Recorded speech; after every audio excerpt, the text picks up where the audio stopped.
What I'm going to show you is an example of how an attacker would go about targeting a company, trying to learn valid email addresses for that company, targeting the people those emails represent in order to steal credentials. The great thing about this quote-unquote modern age we live in is everyone's using social networking. And on the business side of things is LinkedIn. So we're going to use LinkedIn to target a company. One thing that LinkedIn does a good job of is they don't actually disclose email addresses. You can't go onto LinkedIn and see your or my email address. But what you can do is go to LinkedIn and say, show me everyone who says they work at Core Security. It'll give you the first and last name of everyone who says they work there. Now, if you know how an email address is typically defined in that organization, first initial, last name, you have everything you need to know in order to make a list of email addresses for that company. So I'm creating an email that looks exactly like a LinkedIn request, but the link that's inside it is going to go to a web server that I control that's going to give you a perfect copy of the LinkedIn login page. So here we're going to see our victim. All right, they've been asked to log in, so they're going to type in their username, they're going to type in their password.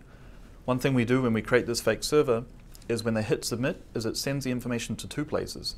It actually logs them into LinkedIn, so they're less likely to raise an alarm that something's going on.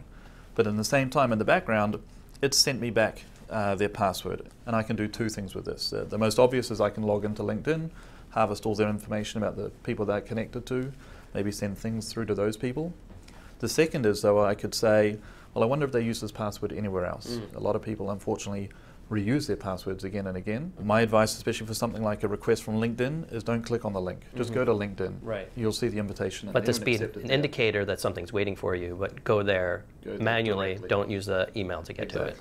So how difficult is it to actually learn the skills required to do this type of hacking? Like every skill set, there's layers. So you can become more and more skilled with more and more time and experience. But to pick this up and start going, unfortunately there's scripts and programs you can download that really give you a head start and get you up and running in a short amount of time. We contacted LinkedIn for a statement.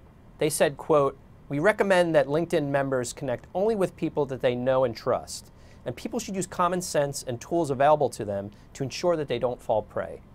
We want to reiterate that this is not primarily a LinkedIn problem. It can happen with any website where your public information is available. Just remember, don't click a link in an email unless you absolutely 100% know the sender. If you have to click a link in an email, make sure when you go to the website you check the URL.